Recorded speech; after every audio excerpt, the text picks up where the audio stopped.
After 6 years in the Middle East building fortresses for generals, I came home to build a life with my daughter, Sarah.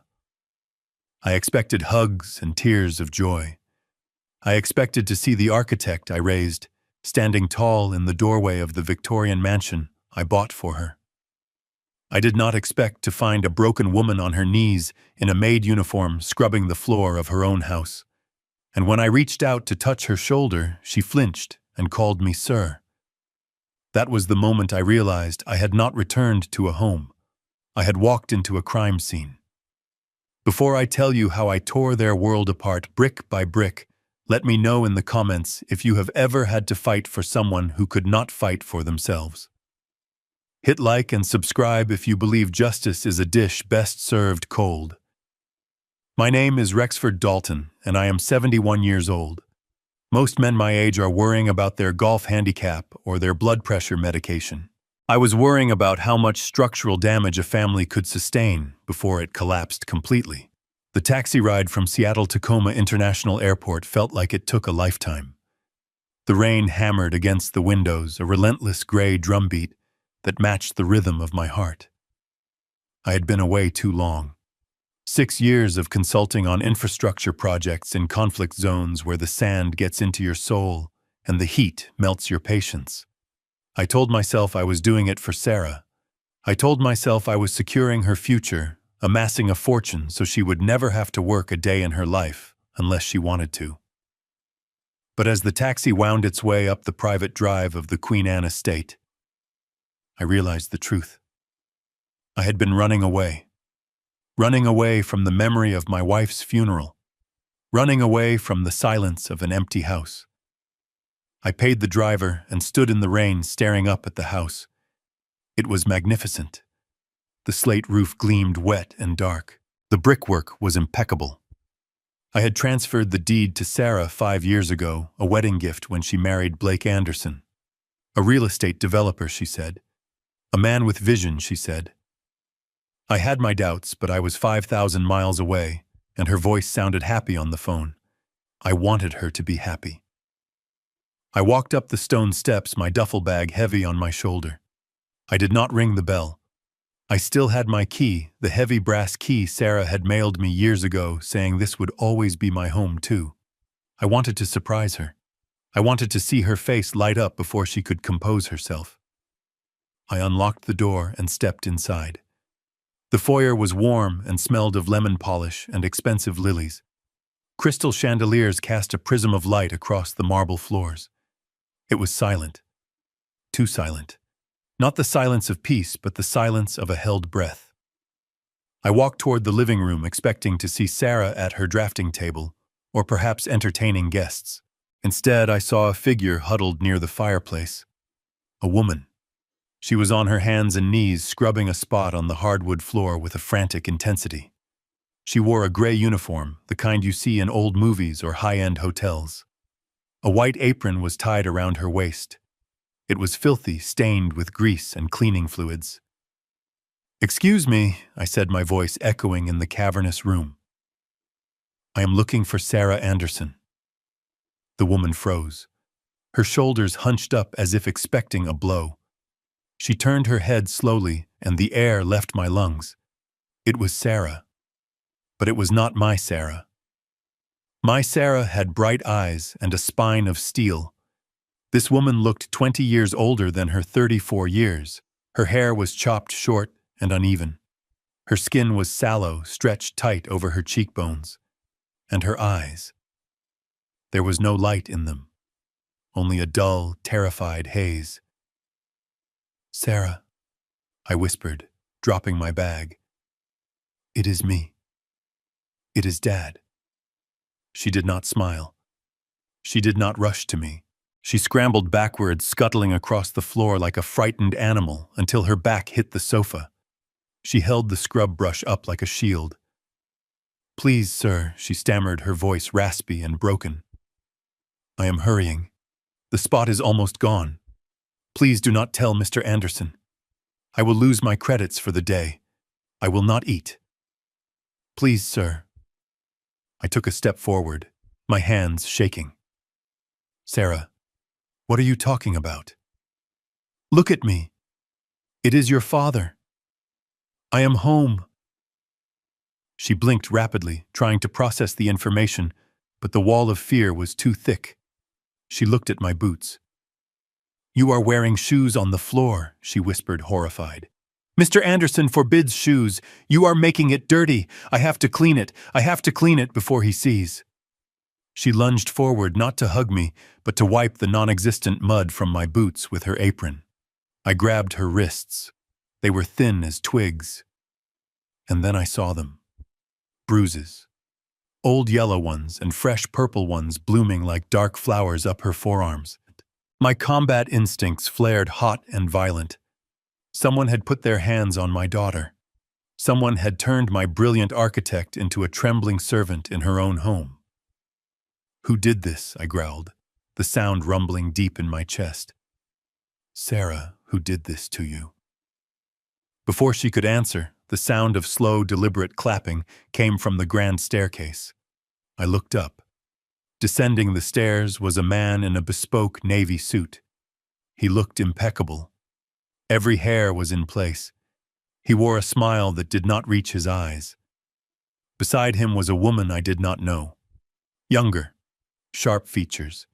She wore a silk blouse and held a clipboard, looking at me with the disdain one reserves for a stray dog. Blake Anderson, I said. My voice was calm, but it was the calm before a mortar strike. Rexford seeing you here is a surprise, Blake said, continuing his descent. We did not expect you for another week. Or perhaps never. The reports said the situation in the region was volatile. I released Sarah's hands gently and stood to my full height. I am 6'2" and I have built bridges under sniper fire. I do not shrink before men in Italian suits. What is this, Blake? Why is my daughter wearing a maid uniform? Why is she terrified of me? Blake sighed, a sound of exaggerated patience. He reached the bottom of the stairs and brushed a speck of lint from his lapel. It is complicated, Rex. Sarah has been unwell. Very unwell. Since you abandoned her to chase money in the desert, her mind has fractured. We are trying a new therapy. Occupational therapy. Routine. Structure. Hard work to ground her in reality.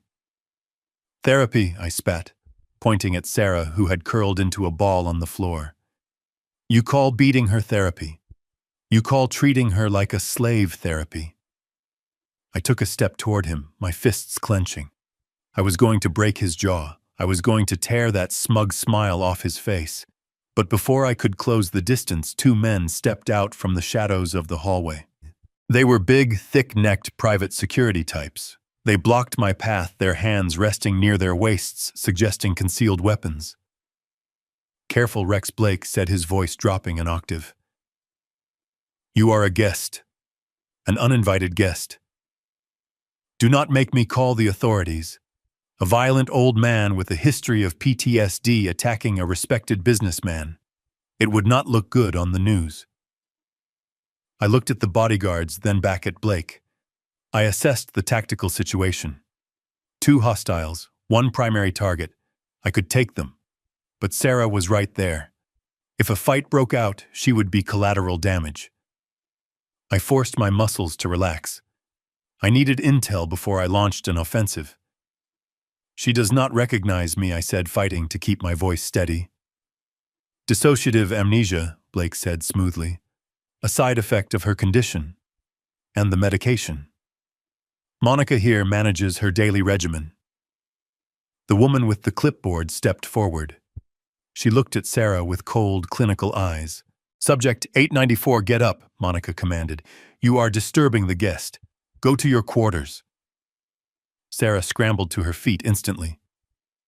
Yes, ma'am. Sorry, ma'am. She did not look at me. She kept her head bowed and hurried toward a door that led to the basement. Sarah, wait, I called out. She paused, her hand on the doorknob. She trembled but did not turn around. Go, Blake barked. Sarah vanished behind the door. The click of the lock was the loudest sound in the room. I turned back to Blake. My rage was a cold knot in my stomach. You are living in her house, spending her money and treating her like a prisoner. You think I will let this stand? Blake laughed. A dry, humorless sound. Her house. Her money. Oh, Rex, you really have been out of the loop, haven't you? Sarah signed everything over to me 3 years ago. When her episode started, she realized she was unfit to manage the estate. She gave me power of attorney. She gave me the company. She gave me everything to protect it from herself. He walked over to a wet bar and poured himself a glass of amber liquid. He did not offer me one. As for you taking her, Blake continued, taking a sip. You are welcome to try. But you should know she is under a court-ordered conservatorship. If you try to remove her, it is kidnapping. And frankly, Rex, she is a liability. Last month, she set fire to the garage, caused $100,000 in damages. She owes the estate. She is working off her debt. Debt, I repeated incredulously. She is your wife. She is an employee, Blake corrected. An employee who is currently failing to meet her performance targets. He set the glass down and looked at me with a predatory glint. Look, I am not a monster. You are her father. You can stay the night. We have a guest room prepared. Spend some time with her. See for yourself how far she has fallen. Maybe then you will understand why I had to take control. He was baiting me. He wanted me to explode. He wanted me to give him a reason to call the police and have me arrested.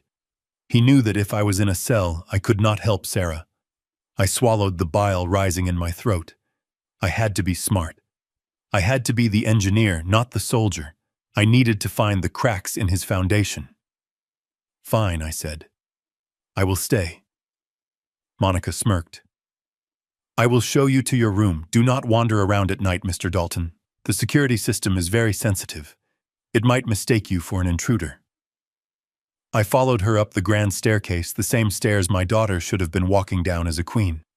Instead, she was in the basement, and I was being led to a cage. The guest room was luxurious.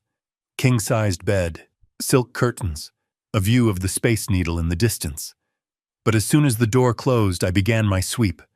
I checked the smoke detector, camera, I checked the vent, microphone, I checked the window. It was locked and reinforced with security film. This was not a guest room. It was a holding cell with high thread count sheets. I sat on the edge of the bed and put my head in my hands. The image of Sarah on her knees burned behind my eyelids. The bruises, the fear. They had broken her. They had spent years dismantling her spirit, while I was thousands of miles away thinking I was providing for her. Guilt washed over me, a tidal wave of heavy black water. I had failed her. I had protected her from poverty, but I had left her open to predators. But guilt is a useless emotion. Guilt does not break locks. Guilt does not destroy men like Blake Anderson. I stood up and walked to the window, looking out at the rain-slicked city. Blake thought he had won. He thought I was just a tired old man with a heavy bag and a broken heart. He thought he held all the cards because he had the legal papers and the hired muscle. He was wrong. He forgot what I did for a living. I did not just build things. I specialized in controlled demolition. I knew how to bring down massive structures by identifying the weak points and placing the charges exactly where they needed to be. I reached into my pocket and pulled out my phone. It was an old satellite model, rugged and untraceable. I had no signal in this fortress. I needed to get out. I needed to find Leonard Katz, my old lawyer, the only man in Seattle I could trust. But first, I needed to survive the night. I lay down on the bed, fully clothed, my boots still on. I stared at the camera lens hidden in the smoke detector. I knew Blake was watching. Let him watch. Let him think I was sleeping. Let him think I was defeated. Tomorrow I would start the assessment. I would find out where the money went. I would find out what drugs they were pumping into my daughter's veins. And I would find out exactly how much pressure it would take to crush Blake Anderson into dust. The house was quiet again, But now I could hear something else. Faintly through the floorboards, I heard sobbing, a low continuous sound of pure misery rising from the basement. It was the fuel I needed. I closed my eyes, but I did not sleep. I began to plan. Step 1, secure the asset. Step 2, isolate the threat. Step 3, execute with extreme prejudice. They wanted a maid. They wanted a senile old man. They were about to get a war. The rain continued to fall, washing away the dust of the desert, but it could not wash away the stain of this betrayal. That would require something stronger than water. The dining room was a theater of cruelty, disguised as a family meal. The long mahogany table, which I had imported from Italy for Sarah's 30th birthday, was set for 3. Crystal wine glasses caught the light of the chandelier. Silver cutlery gleamed on silk napkins, but there was no place setting for the owner of the house. I sat on the right side of the table, my hands resting flat on the cold wood. Blake sat at the head, looking like a king on a stolen throne. Monica sat opposite me, applying a fresh coat of red lipstick, using her knife as a mirror. The air smelled of roasted rosemary lamb and expensive cologne, but underneath it all was the stale scent of fear. The kitchen door swung open. Sarah walked in carrying a heavy silver tureen. The weight of it made her arms tremble. She had changed out of the gray uniform, but what she wore was worse. It was a black dress that was too large for her, hanging off her skeletal frame like a shroud. She did not look at me. She did not look at anyone.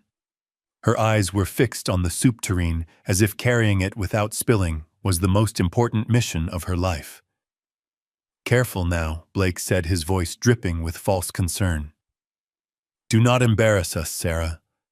Remember what happened last time you spilled." Sarah flinched. The silver rattled against the china as she set the tureen down on the sideboard. She moved with the jerky, unnatural stiffness of someone who expects pain at any moment. I watched her hands. They were red and chapped, the hands of a scullery maid, not an architect. She picked up a ladle.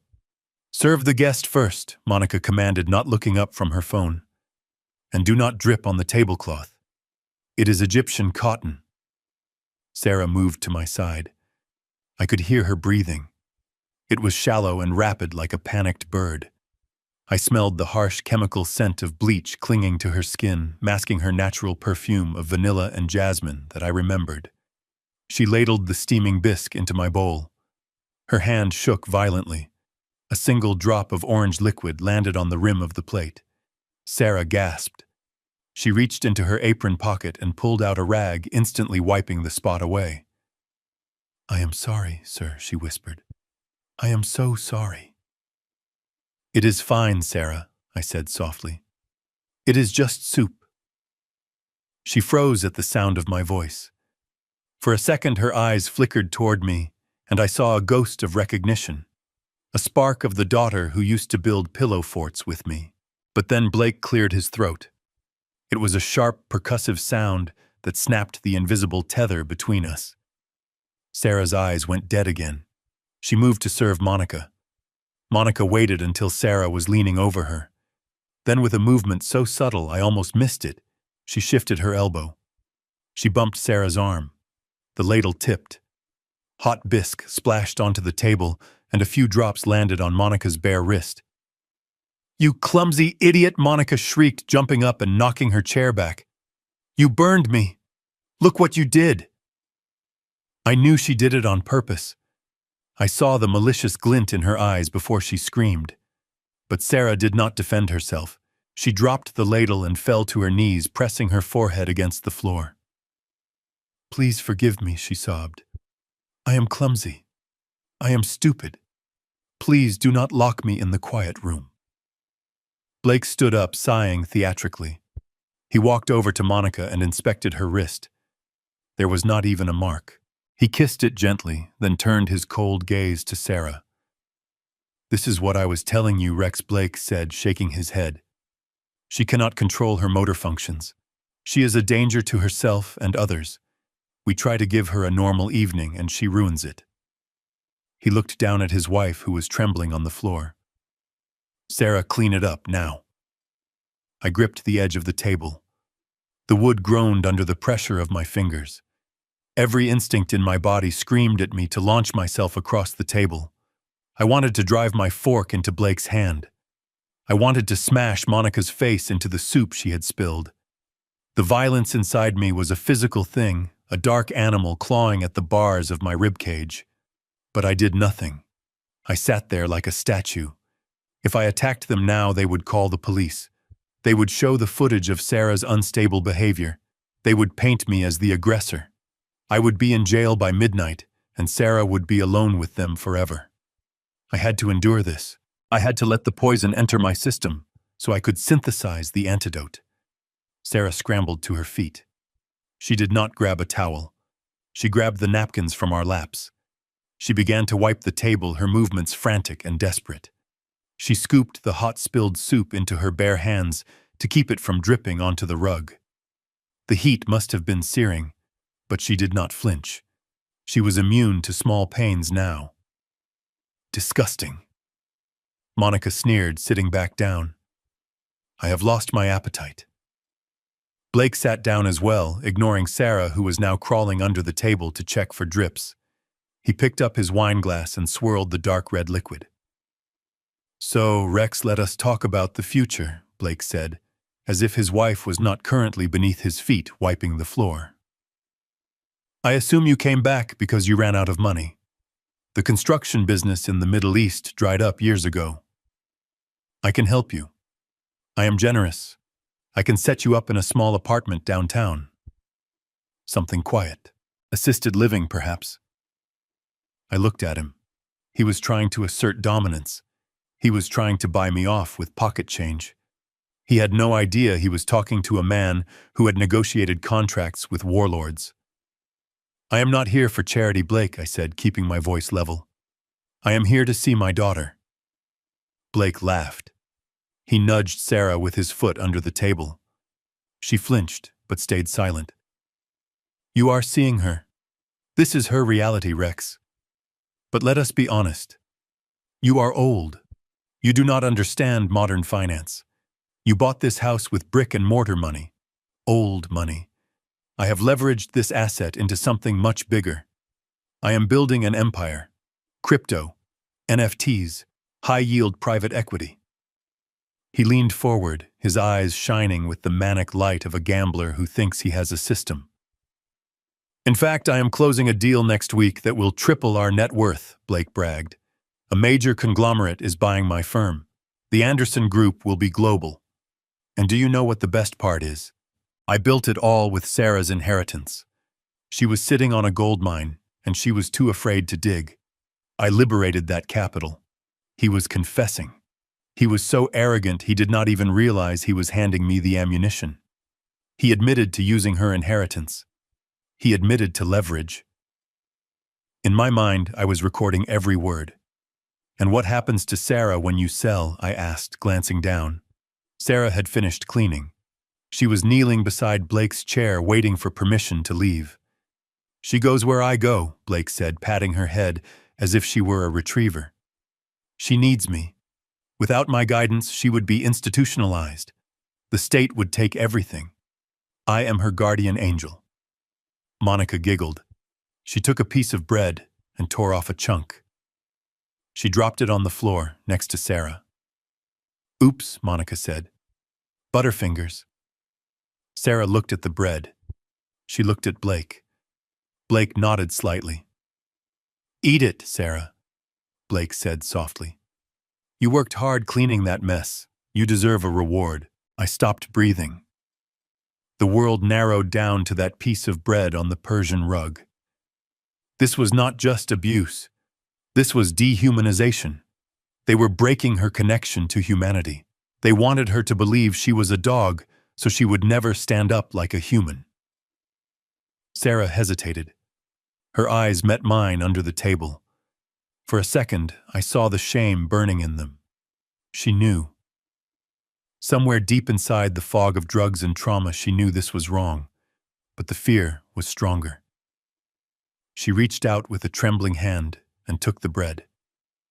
I stood up. The chair scraped loudly against the floor. "I am not hungry," I said. Blake looked up, smiling. "Suit yourself." "More lamb for me." I walked out of the dining room. I did not run. I walked with the measured pace of a man inspecting a structural failure. I heard them laughing behind me. I heard Monica make a joke about how the apple does not fall far from the tree. I walked into the hallway and leaned against the wall. My heart was hammering against my ribs like a trapped bird. I closed my eyes and took a deep breath. I needed to calm down. I needed to think. The rage was blinding me, and I could not afford to be blind. I pulled the small burner phone from my pocket. I checked the battery. It was fully charged. I looked at the security keypad on the wall near the kitchen. It was a standard Honeywell system. I had installed similar ones in Kabul. I knew the default engineer codes. I knew how to bypass the silent alarm. But not yet. Tonight was reconnaissance. Tonight was about gathering intelligence. I went up the stairs to my prison cell of a bedroom. I did not turn on the light. I stood by the window and watched the rain streak the glass. Below me in the dining room, the monsters were feasting. They thought they had broken the Dalton family. They thought they had extinguished the fire. They were wrong. They had just poured gasoline on the embers. I looked at my reflection in the dark glass. I looked old. My face was lined with the geography of hard years, but my eyes were clear. The hesitation I had felt at the airport was gone. The guilt was gone, replaced by a cold, hard purpose. I would not just save Sarah. I would destroy Blake Anderson. I would dismantle his life piece by piece. I would take his money. I would take his reputation. I would take his freedom. And when he was lying in the dirt with nothing left but his expensive suit and his arrogance, I would make sure he remembered the taste of bread on the floor. I took out a small notebook from my bag. I wrote down 3 things. 1. The drugs. I needed to switch them. 2. The money. I needed to find where he was hiding it. 3. The pride. I needed a way to make him sell the house to me without knowing it was me. I lay down on the bed and stared at the ceiling. I could hear the faint sound of dishes being washed in the kitchen. Sarah was still working. "Hold on, baby girl," I whispered into the darkness. "Daddy is home, and school is in session." The night dragged on. I listened to the house settle. I heard Blake and Monica come upstairs laughing. I heard their door close. I heard the silence return. But it was not a peaceful silence. It was the silence of a fuse burning down. Tomorrow I would find Leonard. Tomorrow I would become the ghost in their machine. Tonight I let them sleep. It would be the last peaceful sleep they would ever have. The wind howled outside, battering the house, but the foundation held. I built this house to survive storms. I just had to get rid of the termites eating it from the inside. I waited until the digital clock on the bedside table read 3 in the morning. The house was finally silent.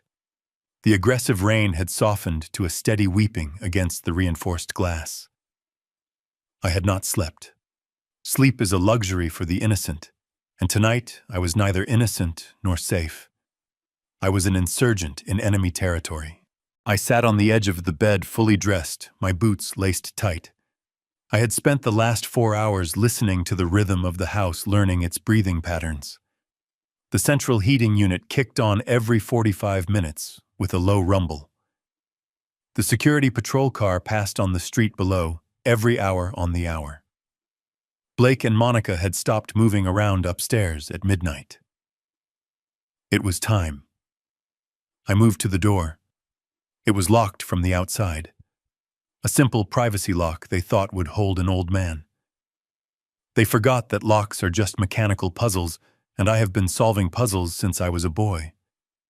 I slid a thin metal shim I had fashioned from the clip of my pen between the door and the frame. I felt the latch mechanism. I applied pressure. Not force, just leverage. With a soft click, the tongue of the lock slid back. I turned the handle slowly, timing the movement with the rumble of the heating system to mask any sound. The hallway was bathed in the ghostly green glow of the emergency exit lights. I kept my back to the wall, moving through the blind spots of the cameras I had identified earlier. The floorboards were old, but I knew where the joists were. I stepped only on the solid points, moving like smoke toward the kitchen. The basement door was there, a heavy oak slab that looked more like the entrance to a dungeon than a part of a home. It was locked too. A deadbolt this time. But I had my key. The key Sarah had sent me 5 years ago. I prayed they had not changed the cylinder. I slid the brass key in. It met resistance.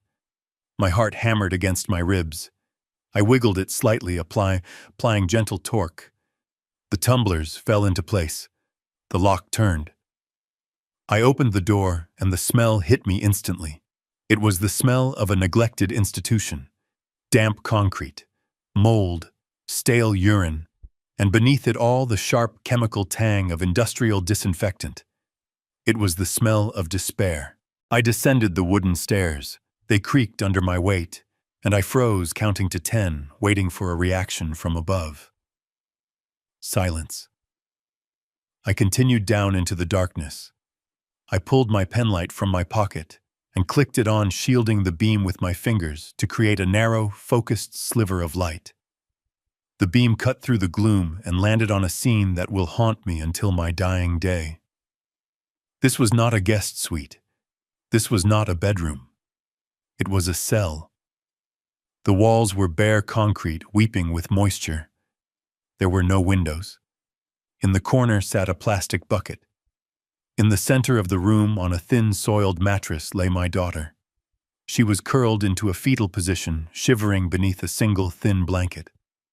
Her breathing was ragged, a wet, rattling sound that spoke of untreated bronchitis or worse. I moved closer, my boots making no sound on the cold cement. I knelt beside the mattress. "Sarah," I whispered. She did not stir. I shone the light on her face. Her skin was translucent, pale as paper. Her lips were cracked and dry. But it was her arms that made the bile rise in my throat. She had kicked off the blanket in her sleep, and her sleeves were pushed up. I gently took her left arm. The skin was a roadmap of abuse. There were fresh bruises, purple and yellow, blooming like rotten fruit. But amidst the bruises were small red puncture marks. Needle tracks. Not in the veins like a junkie, but in the muscle. Deltoid, bicep, thigh. I touched the injection sites. Some were inflamed, hot to the touch. They were injecting her. But with what? Blake had said she was on medication. But you do not inject legitimate medication in a basement in the middle of the night, leaving tracks like this. These were sedatives, muscle relaxants, or perhaps hallucinogens designed to keep her disoriented, to manufacture the very insanity they claimed she suffered from. I looked around the room for evidence. On a rusty metal shelf bolted to the wall, I found a clipboard. I shone my light on it. It was a ledger, a handwritten log of expenses and debts. I read the entries and my hands began to shake with a cold, murderous rage. October 14th, food and lodging, $500. October 15th, cleaning supplies, $50. October 15th, penalty for broken glass, $200. October 16th, medication dose, $1,000. At the bottom of the page was a running total. It was in the hundreds of thousands. And below that, a signature, Sarah's signature. But it was shaky, barely legible, as if her hand had been forced or she had been too drugged to hold the pen. They were charging her to live in her own prison. They were manufacturing a debt so massive she could never leave. They were building a paper trail to show a judge that she was financially irresponsible and dependent on Blake's charity. I heard a rustle from the mattress. I turned back. Sarah's eyes were open. They were wide, staring into the darkness, but seeing nothing. The pupils were blown wide, swallowing the irises.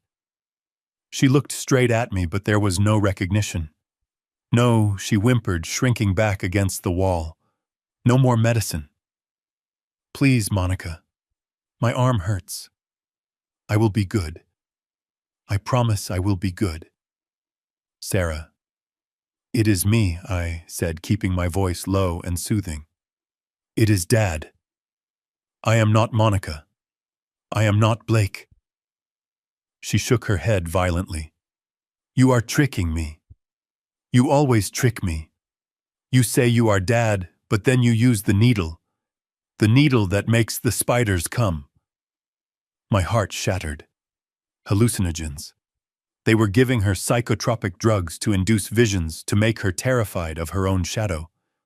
No wonder she thought I was a threat. To her, reality was a shifting nightmare, where faces changed and loved ones became monsters. I reached out to touch her hand.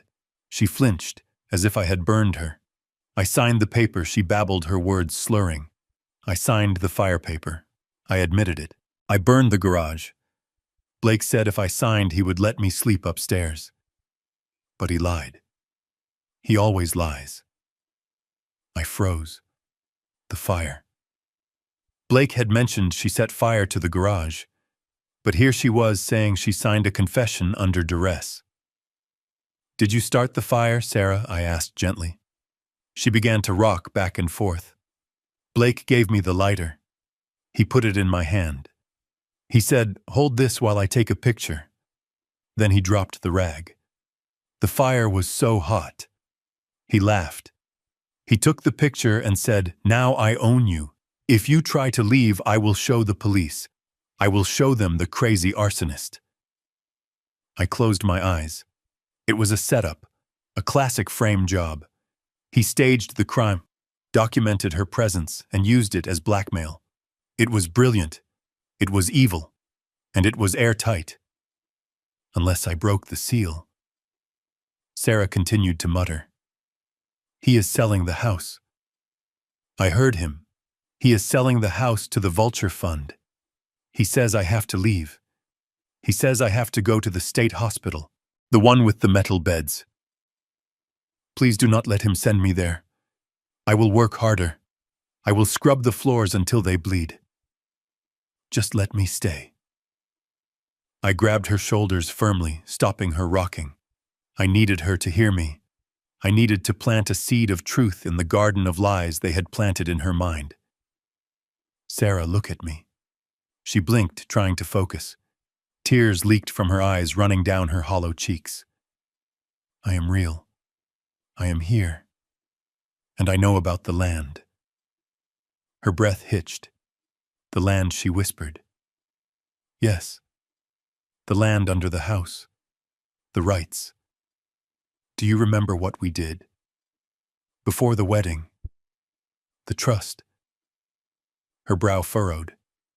The fog in her mind thinning for just a second. The trust, she repeated. The box.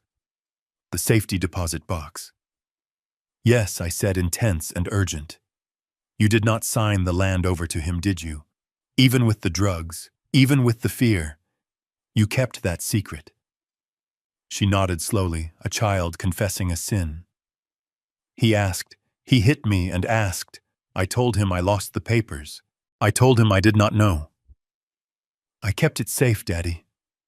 I kept the dirt safe. I pulled her into my arms. She was stiff and cold, smelling of sickness, but she was my daughter. She had held on. Despite the torture, despite the drugs, despite the psychological warfare, she had held on to the one thing that mattered. She had protected the asset not because of its value, but because it was the one secret she shared with me. You did good. Sarah, I whispered into her hair. You did so good. Now listen to me. This is a mission. Do you remember when we played soldier? She nodded against my chest. Yes. You are under deep cover now. You are a sleeper agent. You have to pretend. You have to take their medicine, but you do not swallow it, if you can help it. You have to sign their papers, but you know they are fake. You have to hold on for 3 more days. Can you do that? 3 days, she asked, her voice trembling. 3 days. Then the cavalry arrives. I felt her relax slightly, the tension in her wire-thin frame easing. She believed me. Or maybe she just wanted to believe in a savior. I laid her back down on the mattress,